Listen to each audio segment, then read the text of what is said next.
Hello everyone, in today's video we'll be doing a craft activity that's very close to everyday life cutting and pasting to create a paper shelf. This content is entirely voice only, so you just need to listen, imagine, and follow the steps. No need to look at the screen, no need to take notes, just give yourself some quiet time to let your hands work slowly and your mind relax. Before we begin, try to think of the shelf you're most familiar with. It could be a bookshelf in your study, a small cabinet in your bedroom, or a simple wooden shelf against the wall. This shelf doesn't have to be exactly like the real thing, but a simplified, cute version with your own style. Once you have a vague image in your head, let's start preparing. Choose a flat, well-lit surface. Take out a few sheets of colored paper. You should have a sheet of brown beige or gray paper for the shelf body, a few sheets of other colors for the items to place on the shelf such as books, boxes, jars, and a sheet of paper for the background. Prepare scissors, glue, and a pencil. Once everything is ready, we'll start with the main frame of the shelf. Hold the sheet of paper for the shelf body. Use a pencil to draw a vertical or horizontal rectangle depending on the style of shelf you want to make. If it's a vertical shelf, the rectangle will be taller and wider. If it's a horizontal shelf, the rectangle will be shorter and longer. The corners can be slightly rounded for a softer look. Draw slowly without being too straight or too even. After drawing slowly, cut along the outline. When cutting, use light, even strokes to make the shelf frame clear and neat. Once you have the outer frame of the shelf, place it on the table and observe it for a moment. This is the main skeleton of the entire project. Next, we will create the inner shelves. Using the same color paper as the shelf frame or a slightly different shade, draw thin rectangles to create dividers. These dividers can be placed horizontally to create shelves or vertically to divide the shelf into smaller compartments. Carefully cut out each piece. Now try placing the dividers inside the shelf frame, but don't glue them yet. Move each piece up and down, left and right to find the layout you like best. The compartments can be of equal size or they can vary in size for a more natural look. Once you feel the layout is right, apply glue and attach each divider to the shelf frame. Press gently for a few seconds to ensure the pieces of paper stick together firmly.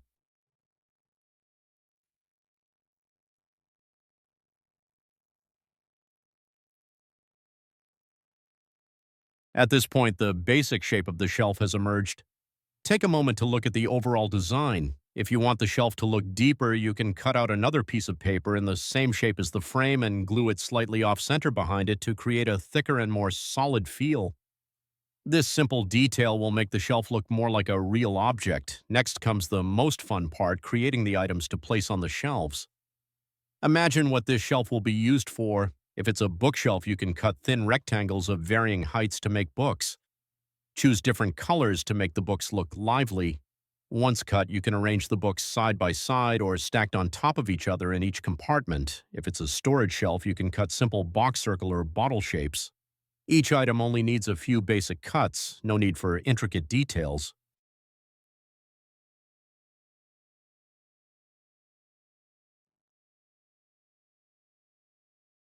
Once you've cut out those small items, try placing them in the shelves. Rearrange them until you feel the shelf looks neat but not too rigid.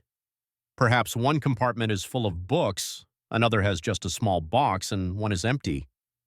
When you're satisfied, glue each item in its place. Glue slowly one item at a time so you have time to observe and adjust.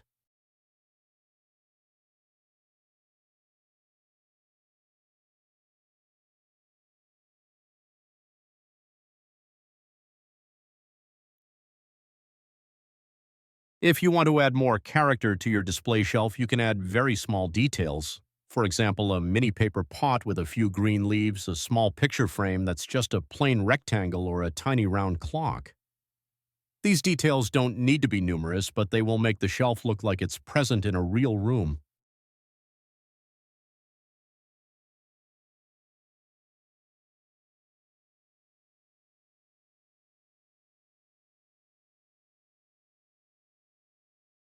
After completing the shelf and the items on it, we move on to the background.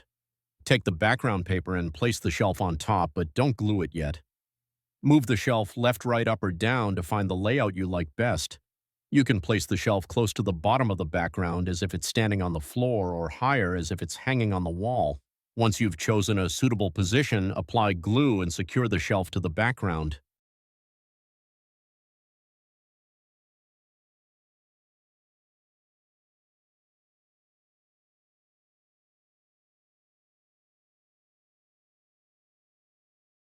If you want the collage to have a clearer sense of space, you can add some very subtle background details. For example, cut a faint horizontal line to suggest the floor or a few large rectangles to represent the wall behind it. These details should be simple and light-colored so as not to distract attention from the shelf itself.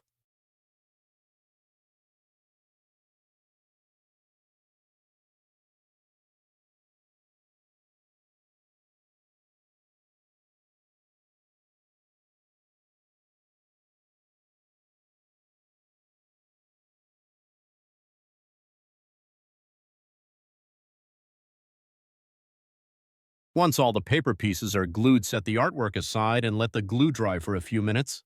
While you wait, I invite you to think about shelves in real life. Shelves are where you store belongings, memories, small but important things.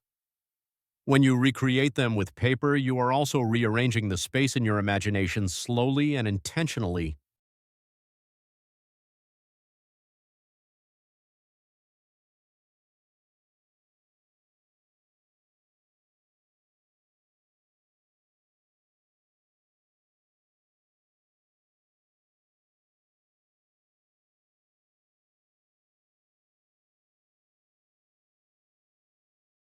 Once the glue has dried, you can pick up the collage, tilting it slightly to feel the layers of paper and the sturdiness of the artwork. If desired, you can add a layer of cardboard on the back to maintain its shape better or frame it to decorate your study corner or desk.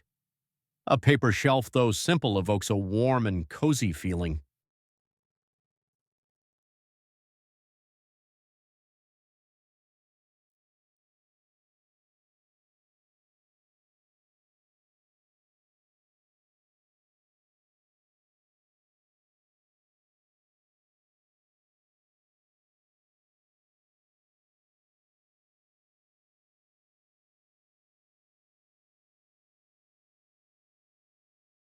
And with that, you've completed the paper cutting and pasting process to create a paper shelf.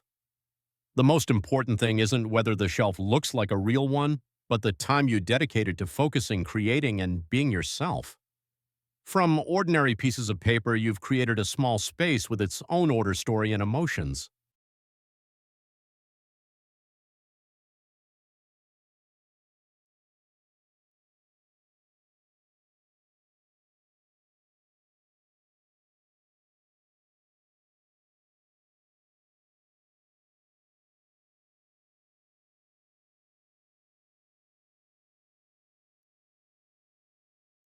Thank you for listening and accompanying us to the end of the video. Hopefully, this voice-only tutorial has brought you relaxation and a little creative inspiration.